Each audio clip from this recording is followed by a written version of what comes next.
당신 제정신이야? 어머니가 새벽부터 다려온 한약을 왜 화분에다 버려? 민정은 눈물만 삼켰습니다. 진짜 이유는 끝내 말하지 못한 채 말이죠. 며칠 뒤 남편은 베란다에서 평생 잊지 못할 광경을 봅니다. 그 화분의 나무가 숫덩이처럼 새까맣게 타 죽어 있었습니다. 단 3일 만에요. 만약 아내가 이걸 마셨다면 뱃속 아기는요? 새어머니라 불렀던 그 여자아이. 소름 끼치는 정체는 과연 뭘까요? 구독과 좋아요 부탁드려요. 사연 시작합니다. 늦가을 저녁 아파트 현관문이 열리는 소리가 났습니다. 임신 5개월 차 민정은 소파에서 몸을 일으키다 말고 그 자리에 얼어붙었어요. 시어머니 영숙이 고급스러운 보자기에 싼 상자를 두 손으로 공손히 받쳐들고 서 있었거든요. 영숙의 입가에는 세상에서 가장 자애로운 미소가 번져 있었습니다. 62살 청담동 사모님이라 불리는 그녀는 언제나 완벽했죠. 흐트러짐 없이 올린 머리, 은은한 진주 귀걸이, 그리고 캐시미어 코트에서 풍기는 고급스러운 향수 냄새까지. 민정아, 이게 뭔 줄 알아? 유명한 한의원에서 특별히 지어온 거야. 태아 머리 좋아지는 약이래. 영숙이 민정의 손을 덥석 잡았습니다. 그 손은 따뜻했지만 민정은 왜인지 등골이 서늘해지는 것을 느꼈어요. 남편 성훈이 거실로 나왔습니다. 그는 새어머니가 들고 온 상자를 보자마자 얼굴 가득 감격의 빛을 띄었어요. 어머니, 이 비싼 걸 또 직접 들고 오시고. 감사합니다, 정말. 성훈은 민정에게 눈짓을 보냈습니다. 어서 받아라는 무언의 압박이었죠. 민정은 억지로 미소를 지으며 상자를 받아들었어요. 그 순간 보자기 틈새로 알 수 없는 냄새가 코끝을 스쳤습니다. 비릿하고 묵직한 마치 녹슨 쇠를 삶은 것 같은 냄새였어요. 민정의 위장이 뒤틀렸습니다. 입덧이 심한 그녀는 반사적으로 한 손으로 코를 막았어요. 헛구역질이 목구멍까지 치밀어 올랐지만 이를 악물고 참아야 했죠. 시어머니 앞에서 그럴 수는 없었으니까요. 며느리, 입덧이 심하다며? 그래도 이건 먹어야 해. 새벽부터 다려온 거야. 영숙의 목소리는 부드러웠습니다. 하지만 그 말투 어딘가에 거절을 허락하지 않는 단단함이 서려 있었어요. 성훈이 민정의 등을 떠밀듯 말했습니다. 여보, 어머니 성의인데 바로 한 봉지 마셔. 몸에 좋은 거잖아. 민정은 대답 대신 고개만 끄덕였어요. 목구멍이 바짝 말라붙어 말이 나오지 않았거든요. 손에 들린 상자가 유독 무겁게 느껴졌습니다. 자정이 넘은 시각, 화장실 문을 잠그고 나서야 민정은 참았던 숨을 몰아쉬었습니다. 손에 들린 한약 파우치에서는 여전히 역한 냄새가 진동하고 있었죠. 보통의 한약 냄새인 감초나 당귀향이 아니었습니다. 마치 쇠를 갈아 넣은 듯한 비릿한 쇠 냄새, 그리고 시궁창에서나 맡을 법한 쿰쿰한 악취가 섞여 있었어요. 민정은 파우치 모서리를 가위로 잘랐습니다. 검은 액체가 꿀렁거리며 모습을 드러냈습니다. 민정은 코를 막고 냄새를 맡아보려 했지만 훅 끼쳐오는 역겨움에 헛구역질이 치밀어 올랐습니다. 이걸 어떻게 먹어? 민정의 눈에서 생리적인 눈물이 찔끔 흘러나왔습니다. 뱃속의 아이가 거부하는 것일까요? 아니면 민정의 본능이 경고하는 것일까요? 그녀는 변기 뚜껑을 열었습니다. 콸콸 쏟아지는 변기 물소리에 맞춰 약을 버리려던 찰나 문 밖에서 남편의 발소리가 들려왔습니다. 민정은 화들짝 놀라 파우치를 등 뒤로 감췄지요. 남편은 시어머니가 재혼해서 데려온 자식이 아니라 시아버지가 전처와의 사이에서 낳은 장남이었습니다. 하지만 성우는 친어머니를 일찍 여의고 자신을 키워준 영숙을 친어머니 이상으로 따르고 있었죠. 만약 지금 이 약을 변기에 버리는 걸 들킨다면 성우는 어머니의 정성을 무시했다며 불같이 화를 낼 게 뻔했습니다.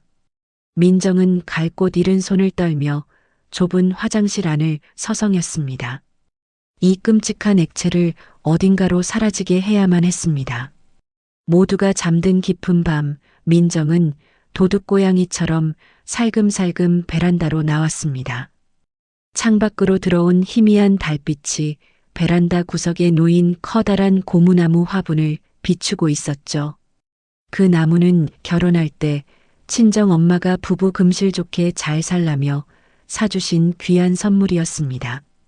초록색 잎이 싱싱하게 뻗어 있는 나무를 보자 민정의 마음이 욱신거렸습니다. 민정은 호미 대신 숟가락으로 화분 가장자리에 흙을 조심스럽게 파냈습니다. 젖은 흙내음이 올라오자 조금은 마음이 놓이는 듯 했지요. 그녀는 품에 숨겨왔던 한약 파우치 5개를 꺼냈습니다. 그리고 파낸 구덩이 속에 검은 액체를 콸콸 쏟아부었습니다. 흙 속으로 스며드는 검은 물은 마치 먹물처럼 섬뜩하게 번져나갔습니다. 역한 냄새가 피어오르지 않도록 민정은 재빨리 흙을 다시 덮고 그 위에 마른 낙엽까지 얹어 위장했습니다. 손에 묻은 흙을 털어내며 민정은 나무를 쓰다듬었습니다. 미안해. 정말 미안해. 엄마가 도저히 먹을 수가 없어서 그래. 내가 대신 좀 먹어주라. 우리 아기 지키려면 어쩔 수가 없어. 나무는 말이 없었지만 밤바람에 잎사귀가 파르르 떨리는 것이 꼭 민정의 마음을 위로해 주는 것만 같았습니다. 민정은 뱃속의 아이를 쓰다듬으며 안도의 한숨을 내쉬었지만 가슴 한구석에 자리 잡은 불안감은 쉽게 사라지지 않았습니다. 평화는 오래가지 못했습니다. 퇴근 후 베란다에서 담배를 피우려던 성운의 코에 이상한 냄새가 포착된 것입니다. 흙냄새와 섞인 그 특유의 비릿하고 역한 한약 냄새였죠. 성운은 미간을 찌푸리며 화분 쪽으로 다가갔고 축축하게 젖어 있는 흙을 손가락으로 찍어 냄새를 맡았습니다. 순간 성운의 얼굴이 불그락 푸르락해졌습니다. 이민정, 당신 지금 나와봐. 당장. 거실로 불려나온 민정은 남편의 손가락에 묻은 검은 흙을 보고 사색이 되었습니다. 성우는 배신감에 치를 떨며 소리쳤습니다. 당신 제정신이야? 어머니가 새벽부터 줄 서서 다려오신 그 귀한 약을 어떻게 화분에다 처박을 수가 있어? 사람이 성의를 무시해도 유분수지. 당신 진짜 너무한 거 아니야? 민정은 억울함에 눈물이 핑 돌았습니다. 여보, 그게 아니에요. 냄새가 너무 역해서 도저히 삼킬 수가 없었어요. 먹으면 토할 것 같아서. 핑계대지 마. 당신, 우리 어머니가 새어머니라고 무시하는 거지? 친정 엄마가 줬어도 버렸겠어? 당장 어머니한테 전화해서 사죄드려. 그리고 남은 약은 내 눈앞에서 다 마셔. 성운의 고함 소리가 거실을 쩌렁쩌렁 울렸습니다. 남편은 아내의 고통보다는 어머니의 정성이 훼손되었다는 사실에만 분노하고 있었죠. 민정은 입술을 깨물며 흐르는 눈물을 닦았습니다. 가장 가까워야 할 남편이 이 순간만큼은 세상에서 제일 무서운 남이 된 것 같았습니다. 다음 날 아침 집안 공기는 얼음장처럼 차가웠습니다. 성우는 아침밥도 먹지 않고 넥타이를 거칠게 매더니 현관문을 쾅 닫고 나가버렸습니다. 탕 하는 소리가 민정의 가슴에 대모처럼 박혔지요. 텅 빈 집에 홀로 남은 민정은 부엌 식탁에 힘없이 주저앉았습니다. 식탁 위에는 성운이 보란 듯이 꺼내놓은 한약 파우치들이 덩그러니 놓여 있었습니다. 민정은 떨리는 손으로 물컵을 집어들었습니다.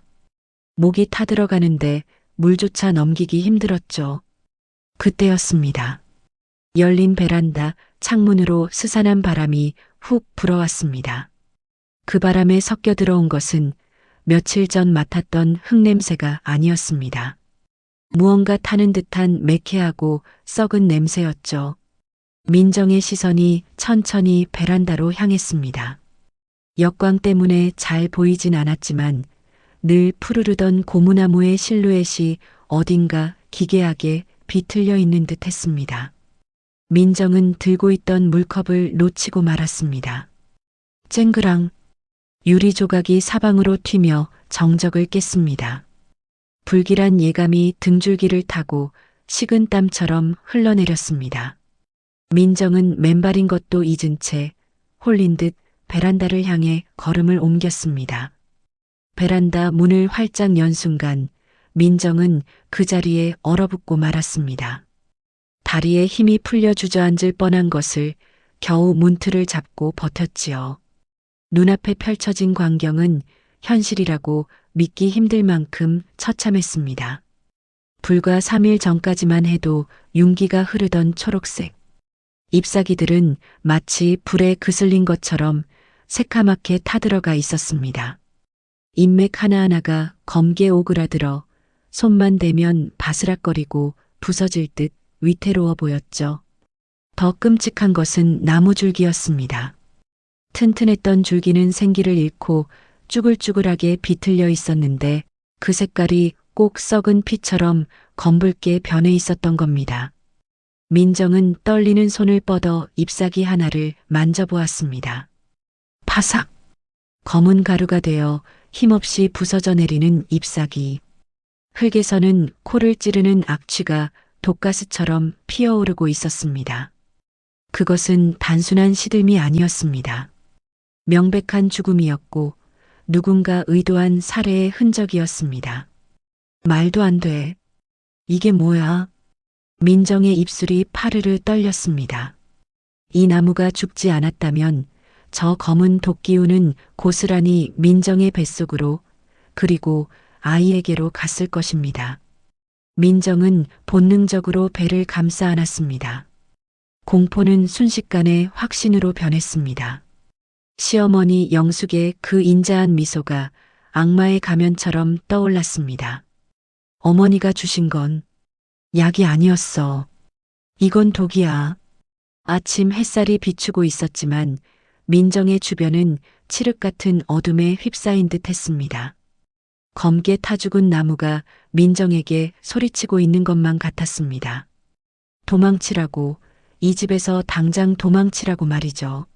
민정은 자신의 눈을 의심했습니다. 다리에 힘이 풀려 베란다 창틀을 잡고 겨우 서 있었죠. 밤사이 무슨 일이 있었던 걸까요? 불과 며칠 전까지 윤기가 자르르 흐르던 초록색. 고무나무가 마치 화마가 휩쓸고 간 듯 처참하게 변해 있었습니다. 잎사귀들은 수분을 완전히 뺏겨 검은색으로 말라 비틀어졌고 줄기는 쭈글쭈글하게 오그라들어 있었어요. 민정은 떨리는 손을 뻗어 잎사귀 하나를 건드려 보았습니다. 파삭하는 소리와 함께 잎은 검은 재가 되어 힘없이 바닥으로 부서져 내렸습니다. 그 순간 코를 찌르는 매캐한 악취가 훅 풍겨왔습니다. 썩은 흙냄새와 독한 약품 냄새가 뒤섞인 죽음의 냄새였죠. 등골이 오싹해진 민정은 다급하게 안방을 향해 소리쳤습니다. 여보, 성훈 씨, 빨리 나와봐. 나무가 이상해. 목소리는 공포에 질려 갈라져 나왔습니다. 이 나무가 죽지 않았다면 저 끔찍한 독기운은 고스란히 민정의 뱃속으로 들어갔을 테니까요. 민정은 본능적으로 배를 감싸 안으며 뒷걸음질 쳤습니다. 아침 햇살이 베란다를 비추고 있었지만 민정의 세상은 칠흑 같은 어둠 속으로 곤두박질 치고 있었습니다. 성우는 넥타이를 매다 말고 짜증 섞인 얼굴로 베란다에 나왔습니다. 하지만 검게 타 죽은 나무를 보고도 그의 반응은 냉담하기 그지없었죠. 오히려 미간을 찌푸리며 민정을 쏘아보았습니다. 아침부터 왜 호들갑이야? 당신 화분에다 뜨거운 물이라도 부은 거야? 아니면 락스 청소하다 튀었겠지. 민정은 기가 막혀 말문이 막혔습니다. 무슨 소리야? 내가 나무를 왜 죽여? 어머니 약 버린 자리가 이렇게 된 거잖아.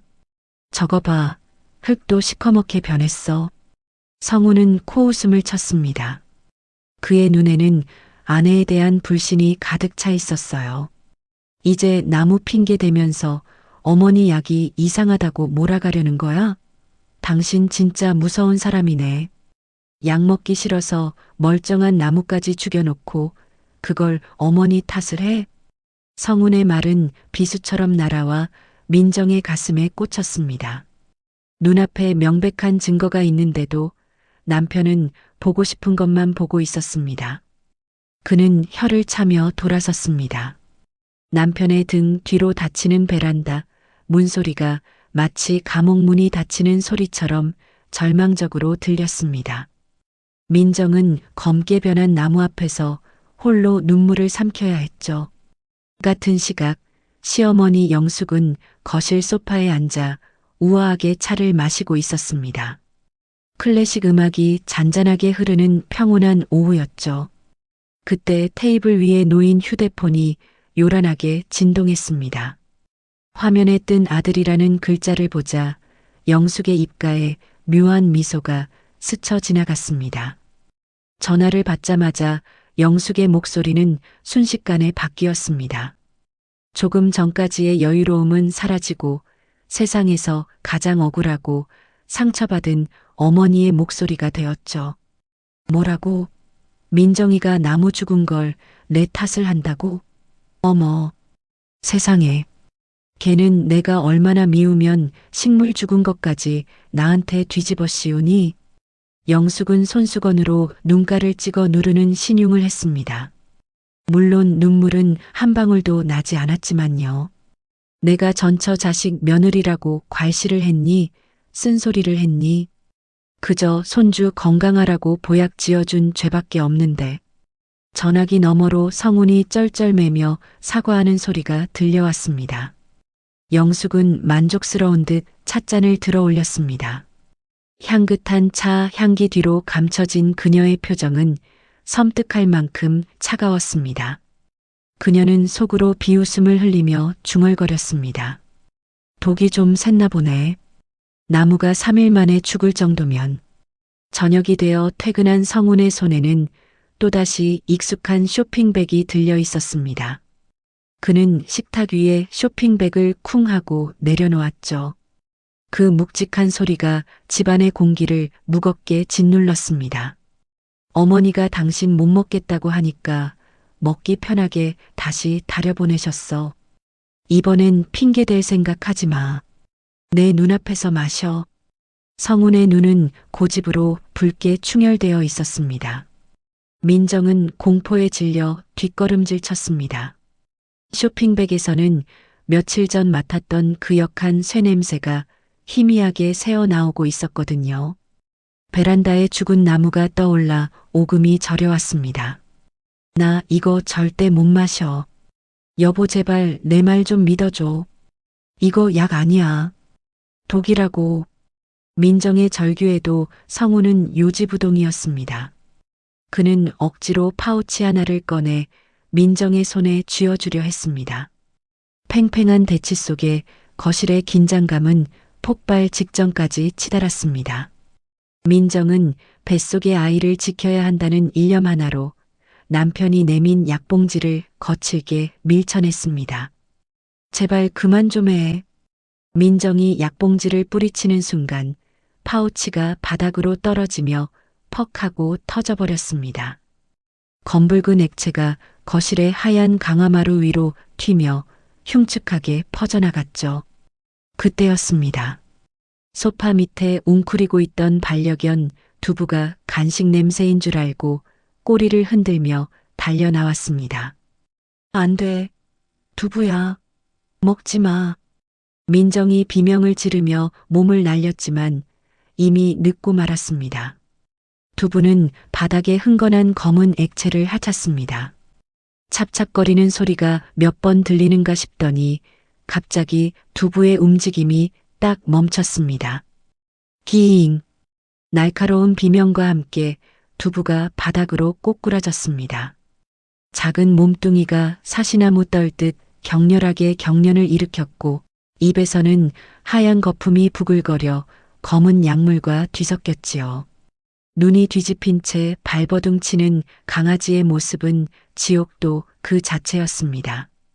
성우는 멍하니 그 광경을 바라보며 굳어버렸습니다. 민정은 거품을 문 두부를 안고 오열했습니다. 그녀의 손에 묻은 검은 약물이 마치 저주처럼 끈적하게 달라붙었습니다. 차가운 형광등 불빛이 내리쬐는 응급실 복도에는 소독약 냄새가 진동했습니다. 초조하게 기다리던 두 사람 앞으로 수의사가 심각한 표정으로 걸어 나왔습니다. 그의 하얀 가운에는 핏자국이 튀어 있었죠. 위세척은 했는데 상태가 아주 심각합니다. 보호자님, 혹시 집에 쥐약이나 제초제 같은 걸 두셨나요? 이건 명백한 급성 중독 증상입니다. 중독이라는 단어가 성운의 머리를 강타했습니다. 그는 다리에 힘이 풀려 의자에 주저앉고 말았습니다. 쥐약도 제초제도 없었습니다. 두부가 먹은 건 오직 어머니가 보내준 한약뿐이었으니까요. 민정이 퉁퉁 부은 눈으로 울먹이며 대답했습니다. 한약. 한약이 쏟아졌는데 그걸 핥아 먹었어요. 선생님, 우리 두부 살려주세요. 제발이요. 수의사는 의아한 표정으로 고개를 갸웃거렸습니다. 한약이요? 도대체 무슨 약재를 썼길래 걔가 거품을 물고 쓰러집니까? 이건 독극물이나 다름없어요. 성운의 동공이 지진 난 듯 흔들렸습니다. 어머니의 인자한 미소와 베란다에 죽은 나무, 그리고 사경을 헤매는 두부의 모습이 머릿속에서 어지럽게 뒤섞였습니다. 그제야 그는 인정할 수밖에 없었습니다. 아내가 옳았다는 것을, 그리고 자신이 끔찍한 짓을 저지를 뻔했다는 것을요. 두부를 입원시키고 돌아온 집안은 적막강산이었습니다.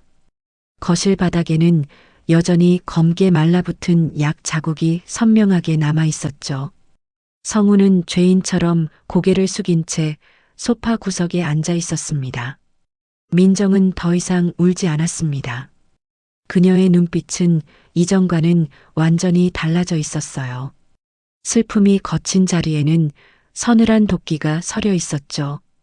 그녀는 냉장고로 걸어가 남은 한약 박스를 꺼냈습니다. 그리고 가방에 차곡차곡 약을 챙기기 시작했습니다. 당신, 뭐 하는 거야? 성운이 갈라진 목소리로 물었습니다. 민정은 가방 지퍼를 드르륵 소리나게 잠그며 남편을 노려보았습니다. 그 눈빛이 너무나 매서워 성우는 움찔하고 말았죠.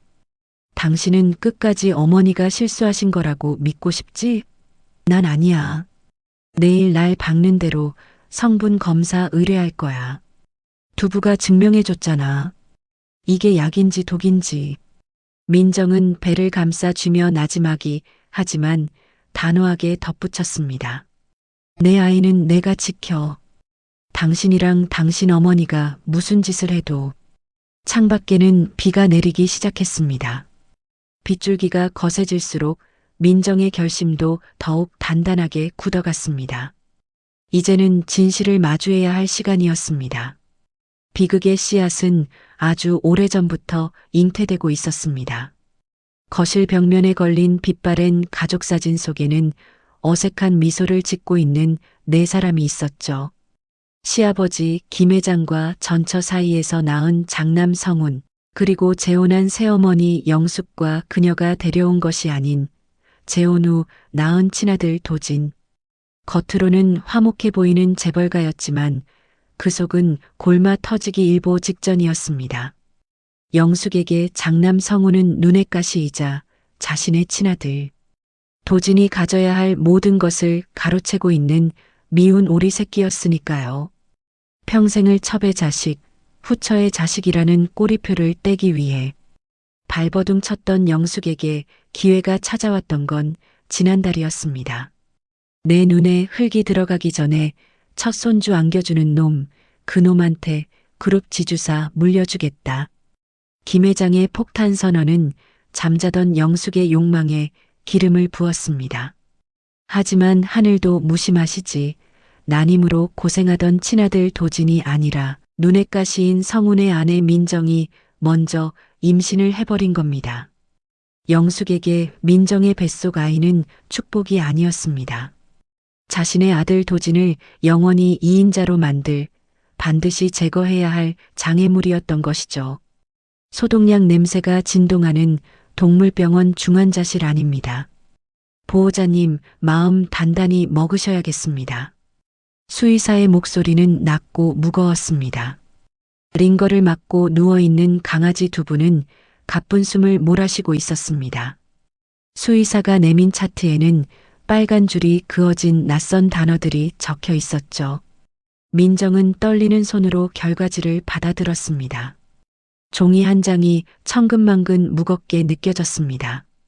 위세청 내용물에서 다량의 익모초 농축액과 믿기 힘들지만 수은이 검출되었습니다. 수은이요? 민정의 눈동자가 지진 난 듯 흔들렸습니다. 익모초는 자궁을 수축시켜서 임산부에겐 절대 쓰지 않는 금기 약재입니다. 그런데 수은은 이건 다릅니다. 실수로 들어갈 수 있는 양이 아니에요. 누군가 작정하고 섞지 않고서야 나올 수 없는 맹독입니다.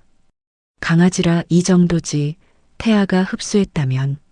수의사는 말을 잇지 못하고 고개를 저었습니다. 민정의 등줄기를 타고 식은 땀이 흘러내렸습니다. 단순한 실수나 질투가 아니었습니다. 이것은 명백한 살인 미수였습니다. 민정은 주먹을 꽉 쥐었습니다. 손톱이 손바닥을 파고드는 고통조차 느껴지지 않을 만큼 분노가 온몸을 휘감았습니다. 민정은 남편에게 알리기 전 확실한 물증을 잡기 위해 호랑이 굴로 들어갔습니다. 대문 앞에 서자 으리으리한 저택이 주는 위압감이 민정을 짓눌렀지만 그녀는 배를 감싸 안으며 마음을 다잡았습니다. 어머니, 저 왔어요. 지난번엔 제가 예민했어요. 사과드리려고 왔어요. 현관문을 열고 들어섰지만 집안은 쥐 죽은 듯 고요했습니다. 평소 같으면 가사 도우미가 나와 맞이했겠지만 오늘은 아무도 없었죠. 넓은 거실에는 앤틱한 괴종시계의 초침 소리만이 똑딱 똑딱 하며 긴장감을 고조시키고 있었습니다. 그때였습니다. 안방 쪽에서 희미한 말소리가 들려왔습니다. 평소에 교양 있고 우아한 톤이 아닌 날카롭고 신경질적인 목소리. 영숙이었습니다. 민정은 본능적으로 숨을 죽이고 발소리를 죽여 안방으로 다가갔습니다. 심장 소리가 귀청을 때릴 듯 크게 울렸지만 그녀는 떨리는 손으로 휴대폰 녹음 버튼을 눌렀습니다. 문은 손가락 하나 들어갈 만큼 살짝 열려 있었습니다. 민정은 문틈으로 안을 엿보았습니다. 영숙은 화장대 앞에 앉아 누군가와 통화 중이었습니다. 거울에 비친 그녀의 얼굴은 악기처럼 일그러져 있었습니다. 울지 마라 도진아. 내 형수 배부른 꼴 엄마도 역겨워 죽겠다. 민정은 입을 틀어막았습니다. 다리가 후들거려 주저앉을 뻔한 것을 겨우 문틀을 잡고 버텼죠. 영숙의 목소리는 점점 더 광기를 띄어갔습니다. 그애 절대 세상 빛 못 봐. 엄마가 용하다는 점쟁이한테 비방받아왔고 매일 약 먹이고 있잖니. 벌써 화분 나무도 다 말라 죽었어. 독이 아주 제대로 들었단다. 유산만 하면. 그 다음은 내 차례야. 내가 시험관을 100번 해서라도 먼저 낳기만 하면 이 집안 다 내 거야. 영숙은 소름 끼치게 웃고 있었습니다. 그것은 며느리의 유산을 기원하는 시어머니의 웃음이 아니었습니다. 자식의 성공을 위해 다른 생명을 짓밟는 비뚤어진 모성애가 낳은 괴물의 웃음이었죠. 민정의 눈에서 뜨거운 눈물이 주르륵 흘러내렸습니다. 돈 때문에, 경영권 때문에 내 아이를 죽이려 했다니. 민정은 녹음이 되고 있는 휴대폰을 가슴에 품고 돌아섰습니다. 도망치듯 현관을 빠져나오던 민정은 대문 앞에서 막 들어오던 도련님 부부와 딱 마주치고 말았습니다. 영숙의 친아들 도진과 그의 아내였죠. 그들은 민정을 보자마자 표정을 싹 바꾸었습니다. 어머, 형님? 연락도 없이 어쩐 일이세요? 안색이 꼭 귀신이라도 본 사람 같네. 동서가 민정의 배를 흘기 쳐다보며 비웃듯 물었습니다. 그 눈빛에는 숨길 수 없는 적이가 가득했습니다. 도진 역시 팔짱을 낀 채 민정을 위아래로 훑어보았죠. 형수님, 요즘 입 더 심하시다면서요? 어머니가 지어준 보약 열심히 드셔야죠. 저희는 조카 태어나기만 손꼽아 기다리는데 건강하게 나으셔야죠. 건강하게 나으라는 그 말이 저주처럼 들렸습니다. 민정은 속에서 구역질이 치밀어 오르는 것을 억지로 참았습니다. 이들도 모두 한패였습니다. 자신들의 이익을 위해 태어나지도 않은 생명을 위협하는 공범들. 민정은 차갑게 굳은 얼굴로 대답했습니다. 네, 아주 열심히 먹고 있어요. 두 분도 노력 많이 하세요. 민정은 뒤도 돌아보지 않고 택시에 올라탔습니다. 차창 밖으로 멀어지는 저택이 거대한 무덤처럼 보였습니다. 그녀는 택시 안에서 녹음된 파일을 다시 재생하며 맹세했습니다. 용서 안 해. 당신들 전부 다. 밤늦게 귀가한 성우는 식탁에 앉아있는 민정을 보고 안도의 한숨을 내쉬었습니다. 식탁 위에는 뜯지 않은 한약 박스가 놓여 있었죠. 당신 이제 정신 좀 차렸어? 그래, 어머니 성에 생각해서 먹는 신용이라도 해야지. 내가 미안해, 화내서. 성우는 여전히 아무것도 모르는 효자였습니다. 민정은 그런 남편을 보며 가슴 한구석이 서늘하게 식어가는 것을 느꼈습니다. 이제 그에게 기대하거나 의지할 마음조차 남아있지 않았죠. 여보, 당신은 어머니가 좋아? 우리 콩콩이가 좋아? 민정의 뜬금없는 질문에 성우는 미간을 찌푸렸습니다. 그게 무슨 뚱딴지 같은 소리야? 당연히 둘 다 좋지. 가족인데. 만약에 어머니가 우리 콩콩이 죽이려 한다면 당신 누구 편 들 거야? 아, 이민정, 너 또 시작이야? 어머니 의심. 좀 그만해. 당신 진짜 정신과 가봐야 하는 거 아니야? 피해 망상도 정도껏 해. 성운의 고함 소리가 거실을 울렸습니다. 민정은 더 이상 대꾸하지 않았습니다. 대신 손에 쥐고 있던 가위를 들어 올렸습니다. 싹둑 마이너스. 날카로운 가위질 소리와 함께 한약 파우치 하나가 반으로 잘려나갔습니다. 검은 액체가 식탁 위로 흘러내렸지만 민정은 눈 하나 깜짝하지 않았습니다. 그래, 당신은 끝까지 그렇게 나와야 나중에 더 후회하지. 기대해. 민정의 눈빛은 서슬 퍼런 칼날 같았습니다. 성우는 아내의 낯선 모습에 처음으로 등골이 오싹해짐을 느꼈습니다. 전쟁은 이제 막 시작되었습니다. 그날 밤 부부 사이에는 숨막히는 냉전이 흘렀습니다. 다음 날 아침 성우는 아내의 살기 어린 눈빛을 견디지 못하고 도망치듯 출근해 버렸지요. 하지만 그는 꿈에도 몰랐습니다. 자신이 집을 비운 사이 민정이 남편의 두 눈을 뜨게 할 마지막 충격요법을 준비하고 있다는 사실을 말이죠. 민정은 진실을 마주하게 할 서류들을 침대맡에 숨기고 아픈 척 연기를 하며 남편이 돌아오기만을 기다렸습니다. 그리고 해가 저문 저녁, 현관 도어록이 삐비빅하고 해제되는 소리가 고요한 집안의 정적을 깼습니다. 민정은 소파 위에 몸을 웅크리고 누워 가쁜 숨을 몰아쉬고 있었죠. 이마에는 분무기로 뿌려둔 물방울이 식은 땀처럼 송골송골 맺혀 흘러내리고 있었습니다. 거실 등은 꺼둔 채 스탠드 조명 하나만 켜두어 집안 공기는 무겁고 스산하게 가라앉아 있었어요. 현관문을 열고 들어온 성우는 어두컴컴한 거실 풍경에 미간을 찌푸렸습니다. 하지만 곧 소파에서 들려오는 아내의 신음소리에 소스라치게 놀라 신발도 벗는 둥 마는 둥 달려왔습니다. 여보, 왜 그래? 어디 아파? 민정은 고통스러운 표정으로 배를 감싸쥐며 성운의 옷자락을 꽉 움켜쥐었습니다. 손끝이 하얗게 질릴 정도로 강한 힘이었죠. 여보, 배가 너무 아파. 끊어질 것 같아. 뭐, 병원 가자. 콩콩이 잘못된 거 아니야? 일어나 봐. 성운이 다급하게 민정을 부축하려 했습니다.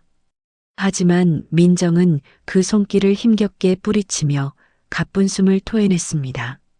그녀의 목소리는 물기 어린 원망으로 가득 차 있었습니다. 어머니가 주신 약. 그거 억지로 먹고 나서부터 계속 이래.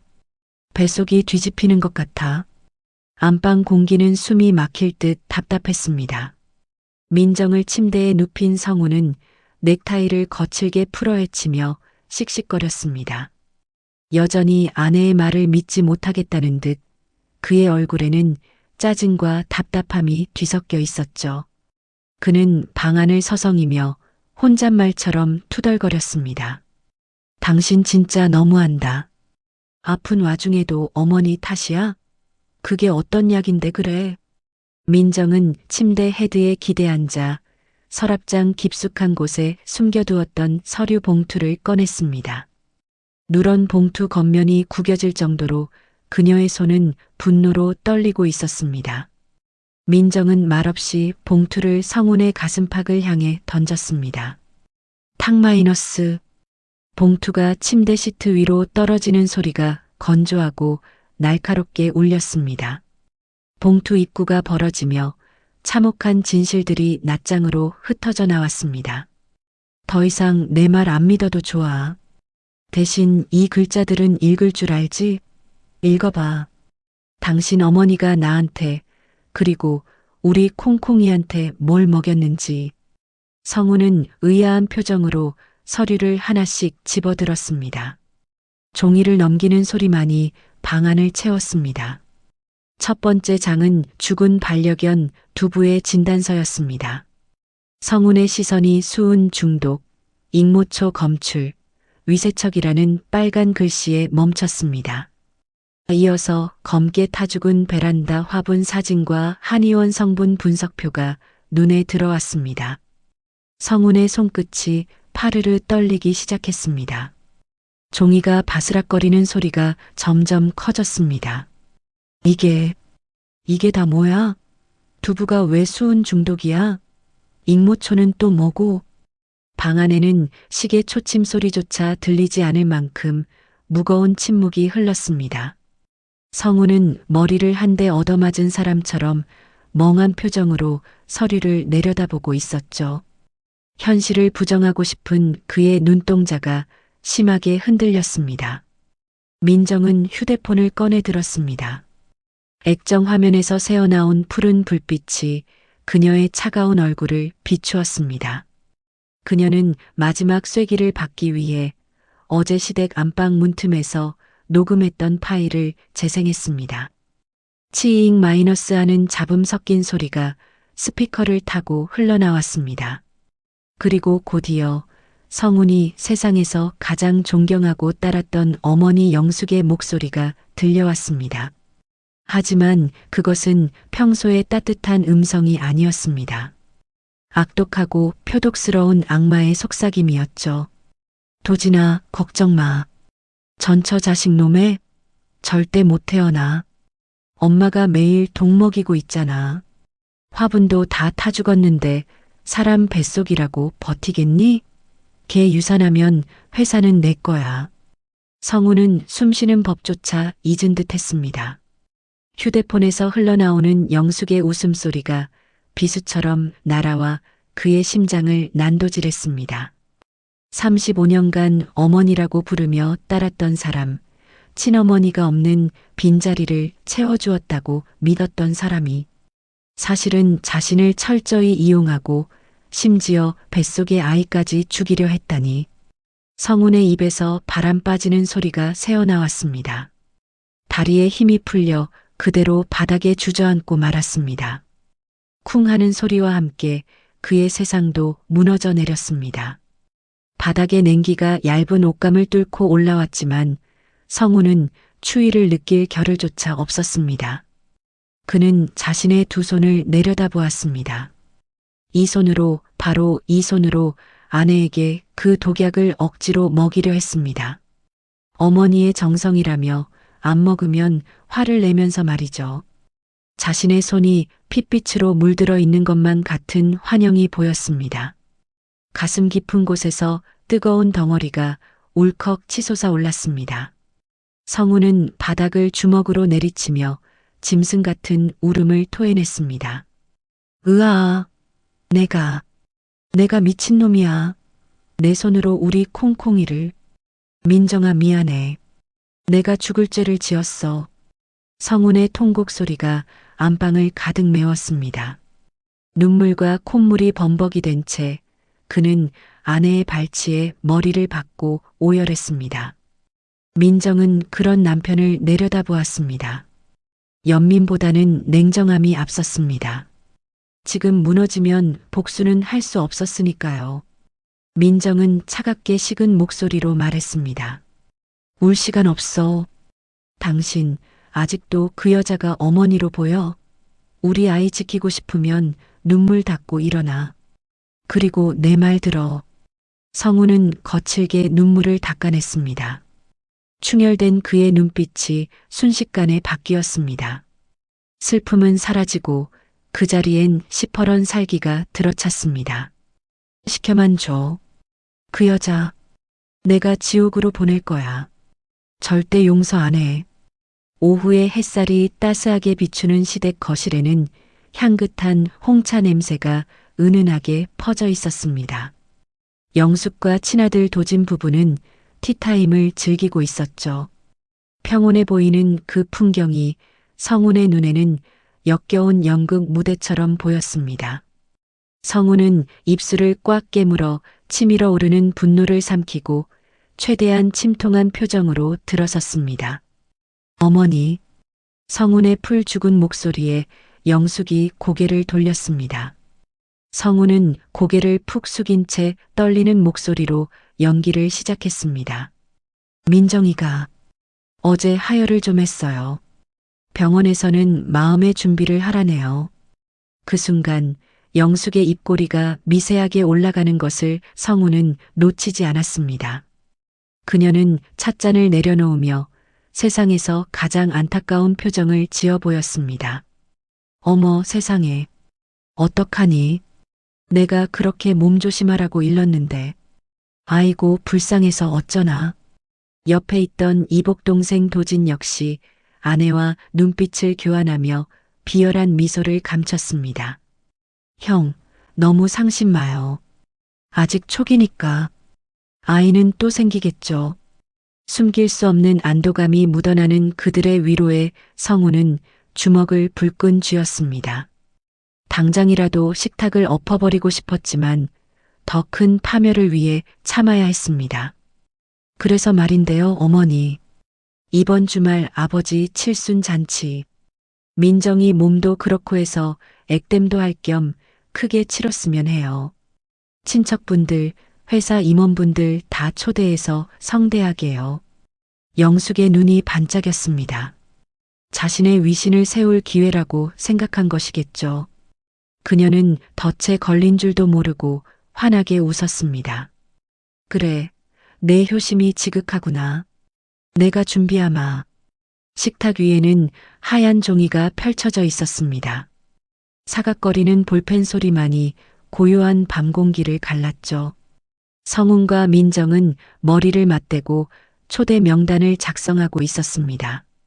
명단에는 시아버지가 가장 아끼는 정재계 인사들, 그리고 영숙이 평소 끔찍이 체면을 차리는 사모님들의 이름이 붉은 펜으로 적혀 내려갔습니다. 민정이 걱정스런 눈빛으로 물었습니다. 당신 괜찮겠어?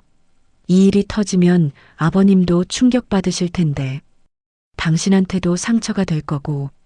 성우는 서류 봉투 하나를 탁자 위에 올려놓았습니다. 그 안에는 도진이 유령 회사를 만들어 회사 공금을 빼돌린 횡령 자료가 들어 있었죠.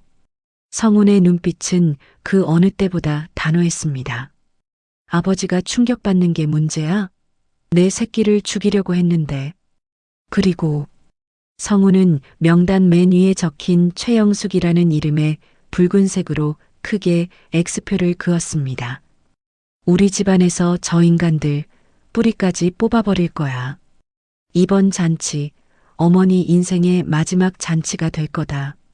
두 사람은 결의에 찬 눈빛으로 서로의 손을 맞잡았습니다. 창밖에는 천둥이 치고 있었습니다. 폭풍우가 몰아치기 직전의 고요함, 그것이 지금 이 집안의 풍경이었습니다. 드디어 대망의 칠순 잔칫날이 다가왔습니다. 화려한 샹들리에 불빛이 쏟아지는 호텔 대연회장은 성공한 사람들의 웃음소리와 최고급 샴페인 잔이 부딪히는 경쾌한 소리로 가득 찼습니다. 오늘은 시아버지 김 회장의 칠순 잔치날이었죠.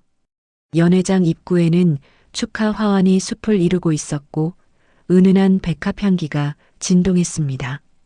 그 화려한 무대 한가운데 시어머니 영숙은 오늘의 주인공인 양고귀한 자태로 서 있었습니다.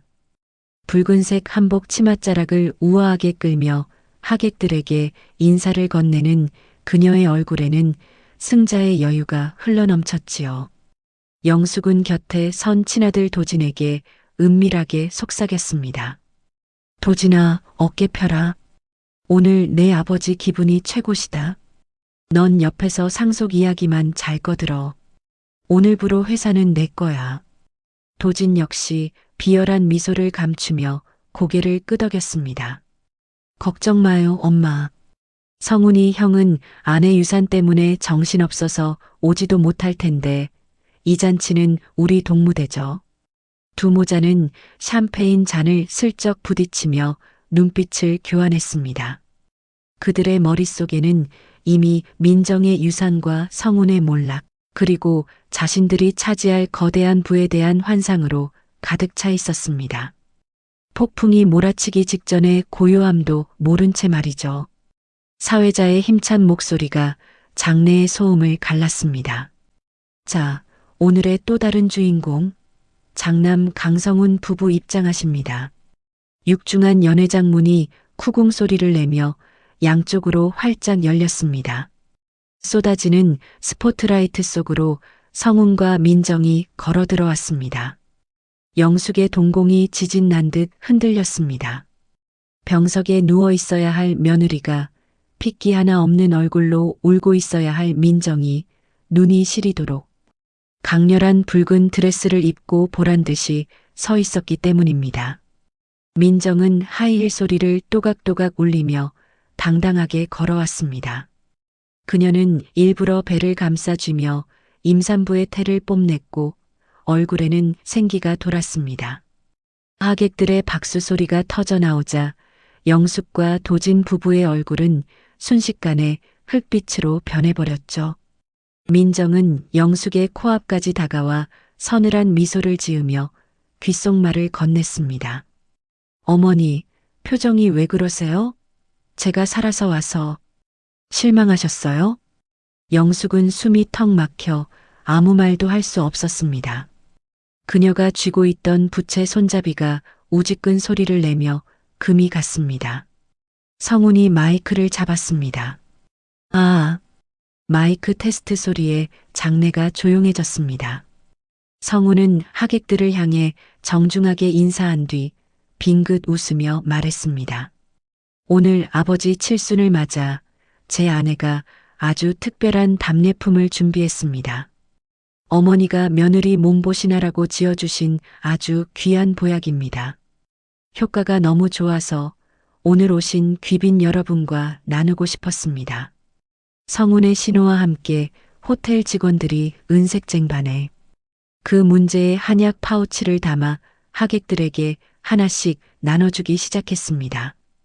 영숙의 테이블 위에도 검붉은 액체가 찰랑거리는 컵이 놓였습니다. 영숙의 손이 사시나무 떨듯 떨리기 시작했습니다. 민정이 영숙의 컵을 들어 올리며 권했습니다. 어머니, 왜 안 드세요? 저한테는 냄새 참고 먹으라면서요.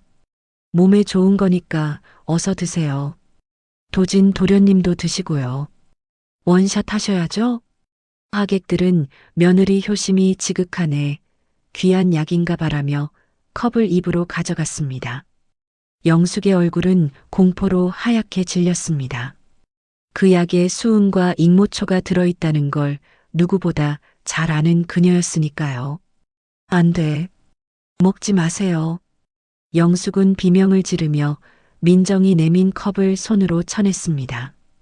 쨍그랑 유리잔이 바닥에 산산조각이 나고 검은 약물이 영숙의 한복 치마를 흉측하게 물들였습니다. 연회장은 찬물을 끼얹은 듯 조용해졌습니다. 영숙의 돌발 행동에 김 회장도 하객들도 얼어붙었죠. 성우는 차가운 목소리로 정적을 깼습니다. 왜 그러십니까, 어머니? 혹시 사람이 먹으면 안 되는 게 들어서 그런 겁니까? 성훈이 손가락을 딱 튕기자 연회장의 조명이 꺼지고 단상 뒤편 대형 스크린에 불이 들어왔습니다. 거대한 화면을 가득 채운 것은 아름다운 축하 영상이 아니었습니다. 숫덩이처럼 검게 타죽어 비틀어진 베란다 화분 사진이었죠. 하객들 사이에서 어머, 저게 뭐야? 징그러워하는 웅성거림이 터져나왔습니다. 이어서 충격적인 문서들이 화면에 띄워졌습니다. 반려견 위세척 결과 수은 중독, 한약 성분 분석표 유산 유도제 및 고농도 수은 검출. 성우는 레이저 포인터로 수은이라는 글자를 가리키며 외쳤습니다. 보십시오.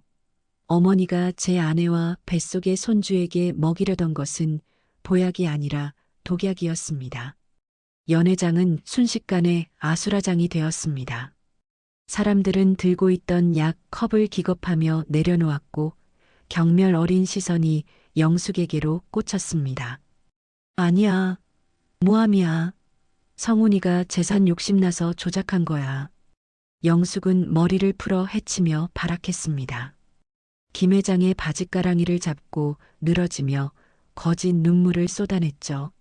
하지만 성우는 눈 하나 깜짝하지 않고 다음 버튼을 눌렀습니다. 스피커를 타고 찢어질 듯한 파열음과 함께 영숙의 육성이 연회장을 쩌렁쩌렁 울렸습니다. 도진아, 걱정 마. 전처 자식 놈에 절대 못 태어나. 엄마가 매일 독 먹이고 있잖아. 걔 유산하면 회사는 내 거야. 그 목소리는 너무나 선명하고 악독해서 그 어떤 변명으로도 덮을 수 없었습니다. 단상 중앙에 앉아있던 김 회장이 벌떡 일어났습니다. 그의 얼굴은 분노로 불그락푸르락해지다 못해 검게 죽어 있었죠. 평생을 믿고 의지했던 아내가 자신의 핏줄을 끊으려 했다는 사실에 배신감은 극에 달했습니다.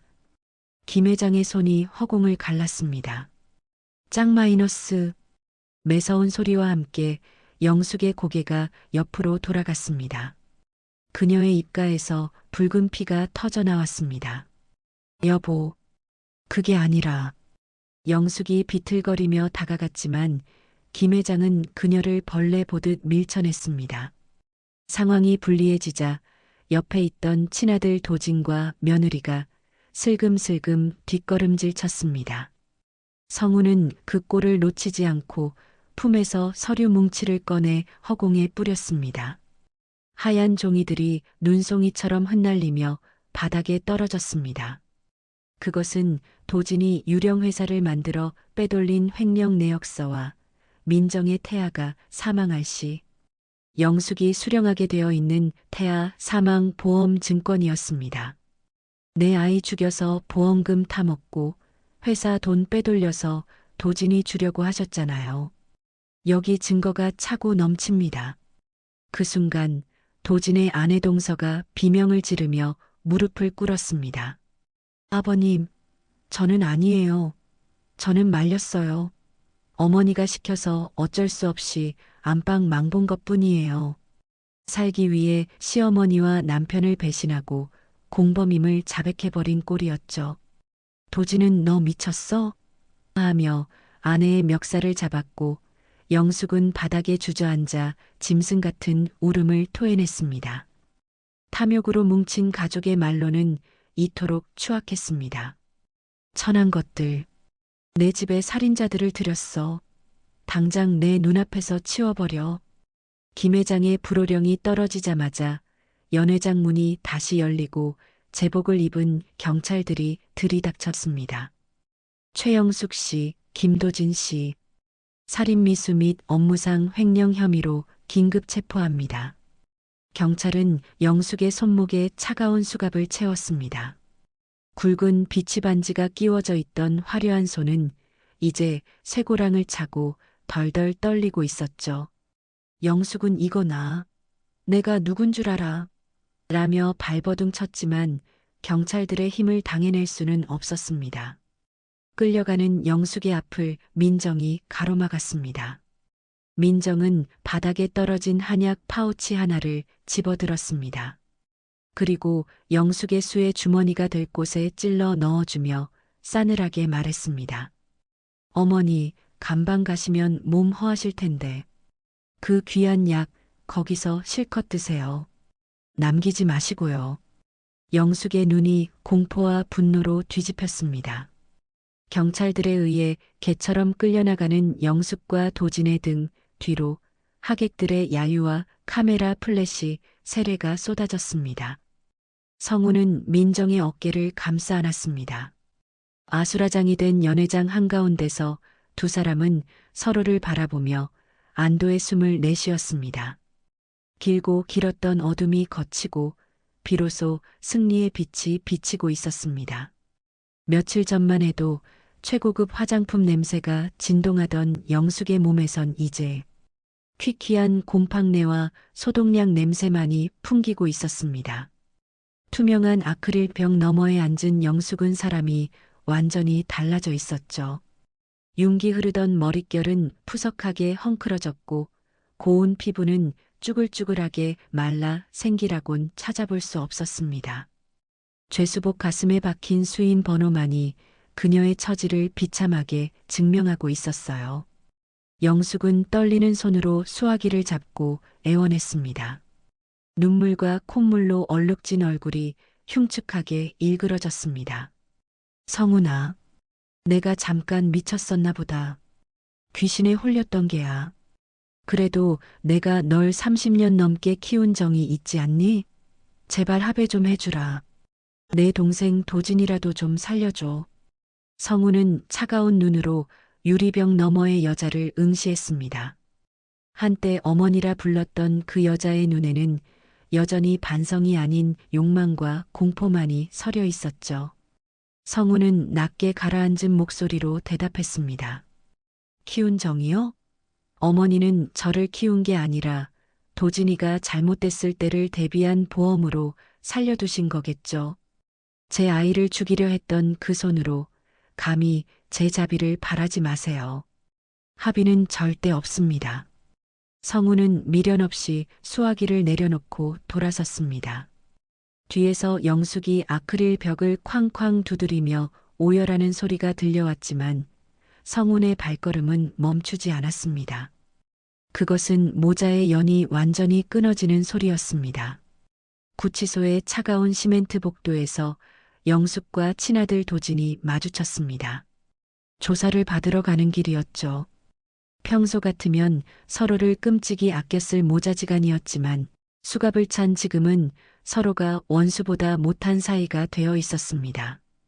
도진은 어머니를 보자마자 핏대를 세우며 고함을 질렀습니다. 엄마 때문에 내 인생 다 망쳤어.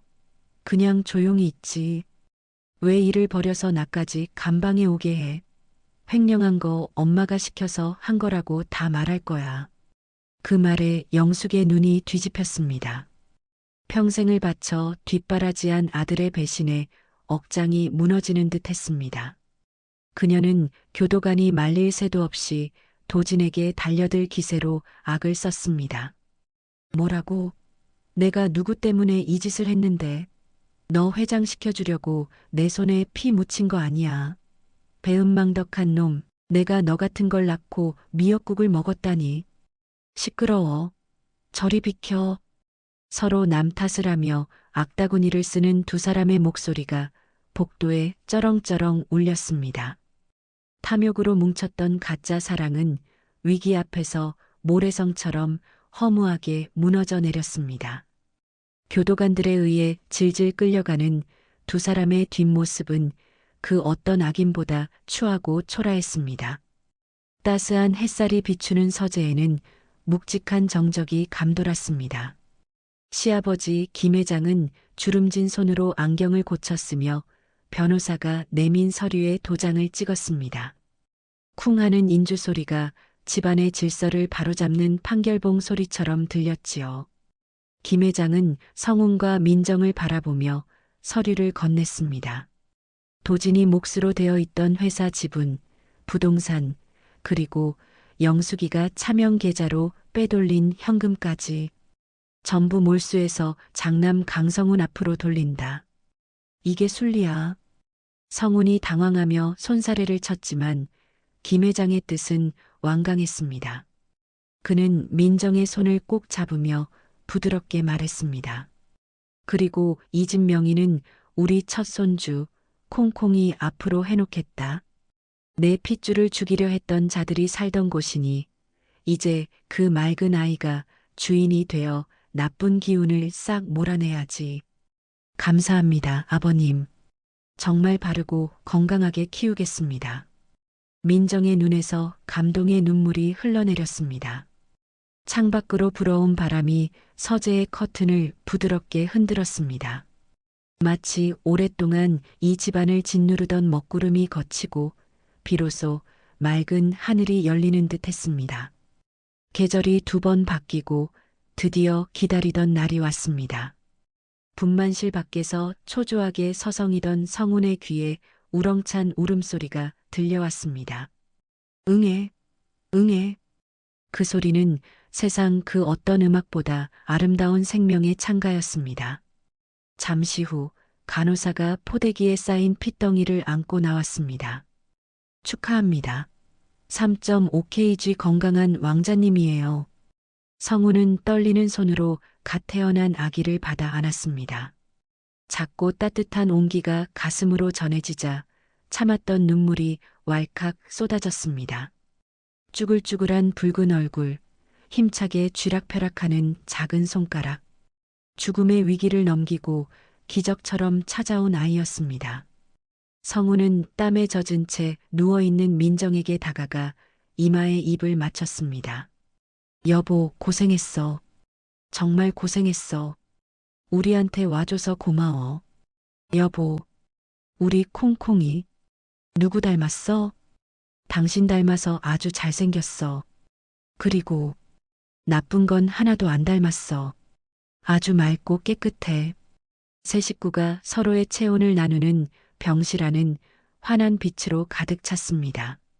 악연은 끊어졌고 이제 이 아이 앞에는 꽃길만이 펼쳐질 것입니다. 시간은 흘러 어느덧 1년이 지났습니다. 햇살이 눈부시게 쏟아지는 베란다에는 싱그러운 초록빛이 가득했습니다. 1년 전 검게 타 죽어 비틀어졌던 고무나무 화분은 온데간데 없었죠. 그 자리에는 민정의 허리춤까지 자란 새 벵갈 고무나무가 윤기 흐르는 잎을 자랑하며 서 있었습니다.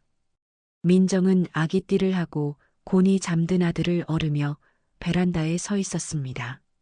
살랑이는 바람에 나무 잎사귀가 사각사각 소리를 내며 아기에게 자장가를 불러주는 듯 했죠. 퇴근하고 돌아온 성훈이 뒤에서 민정의 어깨를 감싸 안았습니다. 두부도 이제 다 나아서 저렇게 뛰어놀고 나무도 이렇게 잘 자라고 이제야 진짜 사람 사는 집 같네. 성훈의 시선 끝에는 거실을 공중공중 뛰어다니는 반려견 두부가 보였습니다. 그러게, 그때 그 나무가 우리 대신 아파주고 떠난 것 같아. 덕분에 우리 아가가 무사했잖아.